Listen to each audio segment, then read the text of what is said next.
Kemarin banyak dari kalangan Islam yang berduyun-duyung ke masjid meramaikan malam nisfu Sya'ban sambil membawa air mineral untuk didoakan. Ada yang baca surah Yasin 3 kali berjamaah dengan diniatkan untuk panjang umur, memperoleh rezeki dan mendapatkan husnul khatimah. Ada juga yang dilanjutkan dengan sholat sunnah. Apa hukum membaca surah Yasin 3 kali dan sholat nisfu Sya'ban? Lalu apa keistimewaan malam nisfu Sya'ban dan tuntunan apa yang disunnahkan? Ini banyak muslimin memang yang menyalahgunakan ya, dalil-dalil. Jadi mereka tidak memilah mana dalil yang sahih dan mana dalil yang lemah, apalagi hadis-hadis yang palsu.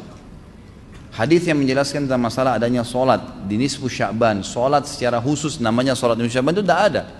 Hadis yang palsu, maudhu' itu. Yang ada memang adalah fadilah mengerjakan solat malam di nisfu Sya'ban, solat tahajudnya.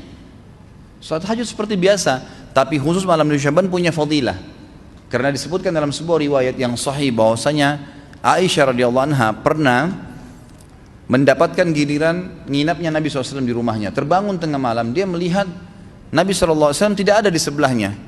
Maka Aisyah radhiyallahu anha terbawa rasa cemburu. Dia memakai bajunya kemudian mengelilingi rumah-rumah Nabi yang lain, ya, istri Nabi yang lain, takut Nabi ada di sana gitu. Diketukin satu-satu, ternyata nggak ada. Lalu Aisyah tergopoh-gopoh pergi ke masjid mendapatkan Nabi SAW sedang sholat. Begitu Nabi SAW lihat Aisyah lagi ngos-ngosan jalan gitu kan, kena buru-buru, kata Nabi SAW, wahai Aisyah, kau cemburu lagi? Ini adalah malam nisfu Sya'ban.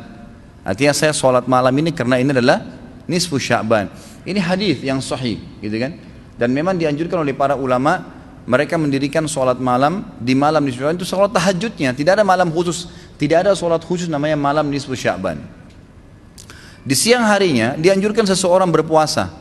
Karena Nabi SAW memperbanyak puasa. Terlebih lagi nisfu Sya'ban itu ya, kenanya malamnya itu berarti puasa tanggal 14. Kalaupun nisfu Sya'bannya malam hari ke-15. Dan kita tahu ada puasa Iyamul Bid, ada 13, 14 dan 15. Itu kita dianjurkan puasa 3 hari kan gitu.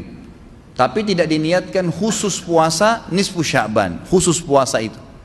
Karena memang secara umum Nabi SAW puasa sebulan penuh di bulan Sya'ban. Kalau masalah membaca surah Yasin, ini tidak asing lagi kalau di Indonesia. Semua harus surah Yasin.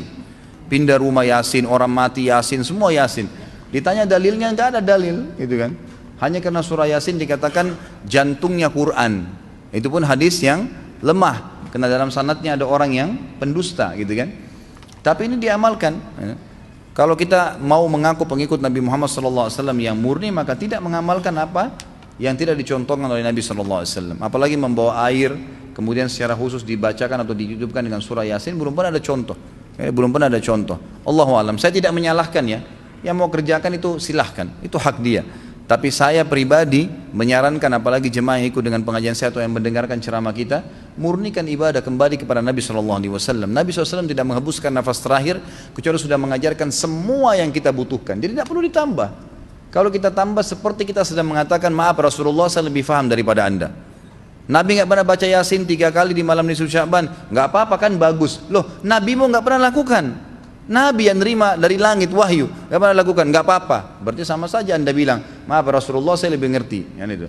Ini keliru, nggak boleh. Itu. Jangan tambah-tambah agama, biarkan dalam keadaan murni. Sedangkan murni saya sudah banyak sekali yang kita bengkalaikan, apalagi kalau ditambah-tambah. Gitu.